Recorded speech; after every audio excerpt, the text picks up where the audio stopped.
I was thinking about if people aren't willing to listen to the truth or they want to twist it, if people aren't captivated by beauty or they twist what beauty is, then the last refuge is to demonstrate goodness and hope that that touches their heart to create so I'm thinking of like Mother Teresa. She didn't have a doctorate in theology and a professor at some prestigious university. And, she wasn't really concerned about her appearance or things like that. She rolled up her sleeves and she took care of dying people.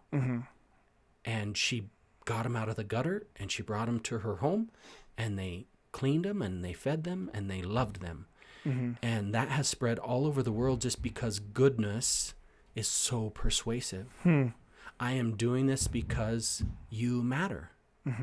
And it's hard to argue with that kind of simple goodness. Just I'm giving of myself so you can have something good.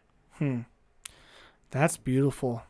I think you're spot on with that. Yeah, because I've been thinking about this. I'm very intellectually inclined. So for me, I mean, there was a big emotional component to it, but it was also a large game of intellect, Oh, sure. But I feel like I'm not saying I'm good at being intellectual. I just like to be in that world. But there's a lot of like triumphalism in that world of like, well, our argument's better, our apologists are better, And I mean, sure, like there's a lot of evidence and there's all of that stuff is real and it's there, but it shouldn't be a triumphalist thing. Like it should be like that is there to consider. There is, the claims of the church and the evidence of those claims. And if you're inclined, look into them.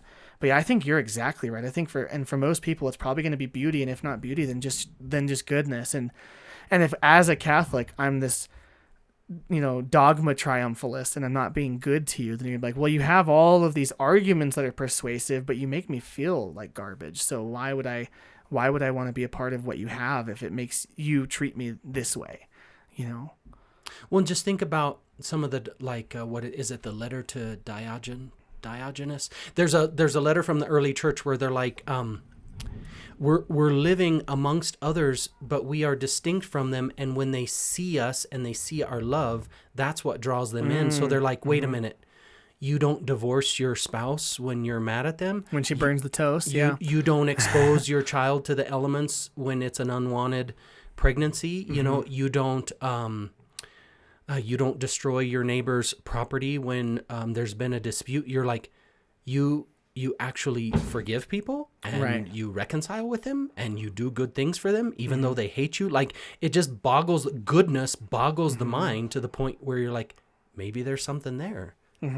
You're not trying to manipulate me. You're not trying to win. You're not trying to profit from me.